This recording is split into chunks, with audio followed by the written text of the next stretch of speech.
আসসালামু আলাইকুম। আশা করি আপনারা ভালো আছেন। আজকে আমি গরুর মাংস রান্না করব। মাংসগুলো ফ্রিজে রেখে দিয়েছিলাম, ফ্রিজ থেকে বের করে মাংসগুলো ভিজতে দিয়েছি। মাংসগুলো এখন ভেজা হয়ে গেছে, বরফ থেকে গলে গেছে। এখন আমি মাংসগুলোকে ভালো করে কেটে নেব, পিস পিস করে কেটে নেব। আমার মাংসগুলো কাটা হয়ে গেছে। এখন আমি মাংসগুলো ধুয়ে ভালো করে একটা পাতিলে নিয়ে নেব। এরপর চুলার মধ্যে একটা পাতিল বসিয়ে দিব, তেল দিয়ে দিব। তেল গরম হয়ে গেলে পেঁয়াজগুলো দিয়ে দিয়েছি। এখন আমি পেঁয়াজগুলো ভালো করে ভেজে নেব। আমি পেঁয়াজগুলো ভালো করে ভেজে নিয়ে পেঁয়াজের মধ্যে আদা রসুনের পেস্ট দিয়ে দিব।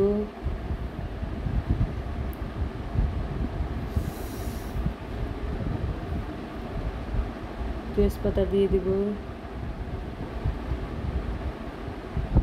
মরিচের গুঁড়া দিয়ে দিব,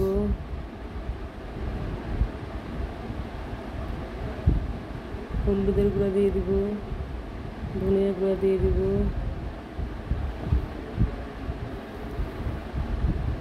গরম মশলার গুঁড়া দিব, জিরার গুঁড়া দিয়ে দিব,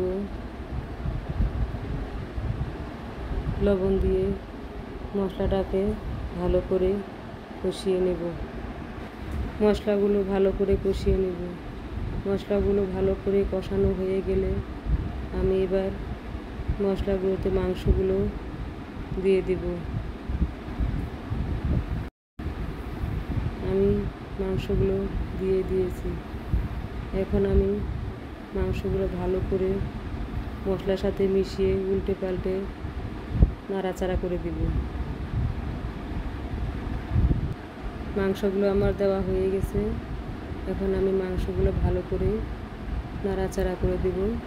মশলার সাথে মাংসটাকে ভালো করে মিশিয়ে সুন্দর করে মাংসটা আস্তে আস্তে কষিয়ে নেব। মাংস কষানোর পরে এখন আমি আবার নাড়াচাড়া করে মাংসটা ঢেকে দেব, যেন মাংসটা ভালোভাবে সেদ্ধ হয়।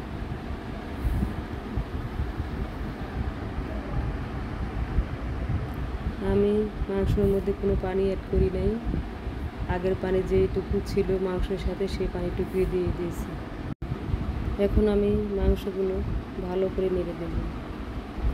আবারও ভালো করে নাড়াচাড়া করে মাংসগুলো কষিয়ে নেব। মাংস যত কষাবেন তত খেতে মজা। আমার বাসায় গরুর মাংস কেউ খেতে চায় না, বাসায় সবার অ্যালার্জি, তারপরও রান্না করেছি। কিছু কিছু সময়ে খেতে হয়। আমি আবারও মাংসটাকে ভালো করে কষিয়ে নেব। মাংসটা ভালো করে কষানো হয়ে গেলে আমি কোনো পানি অ্যাড করব না। আমি প্রথমে যে পানিটা দিয়েছি ওই পানিটা দিয়ে মাংসটা সুন্দর করে রান্না করে নেব। আমি আবারও ঢাকনা উঠিয়ে মাংসটাকে ভালো করে নাড়াচাড়া করে দেব। মাংসটা আমি খুব সুন্দর করে কষিয়ে নেব। গরুর মাংস যত কষাবেন তত খেতে সুস্বাদু হয়।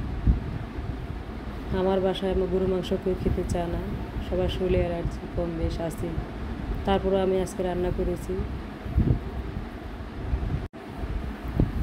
আমার রান্না কেমন হয়েছে আপনারা আমাকে জানাবেন। আমার রান্না যদি কোনো ভুল হয়ে থাকে তাহলে আমাকে ক্ষমা করে দেবেন। আমি সুন্দর করে মাংসটা ভালো করে কষিয়ে নিয়েছি। মাংসের মধ্যে এখন একটু পানি দিয়ে দিয়েছি মাংসটা একটু সেদ্ধ হওয়ার জন্য। এখন আমি মাংসটা ভালো করে নাড়াচাড়া করে দেব কিছুক্ষণ সিদ্ধ হওয়ার জন্য। আমার রান্না যদি কোনো ভুল হয়ে থাকে তাহলে ক্ষমা দৃষ্টিতে দেখবেন। আমার চ্যানেলটি সাবস্ক্রাইব করবেন, সাবস্ক্রাইব করে আমার পাশে থাকবেন।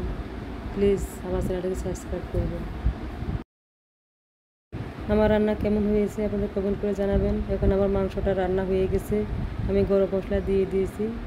এখন আমি মাংসটা আরেকবার নাড়া দিয়ে মাংসটা আমি উঠিয়ে ফেলবো। আমার মাংস রান্না শেষ। গরু মাংস তো অনেক প্রকার রান্না করা যায়, আমি এইভাবে করে রান্না করেছি।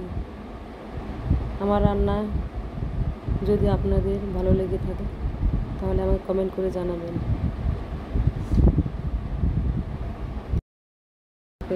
আসসালামু আলাইকুম।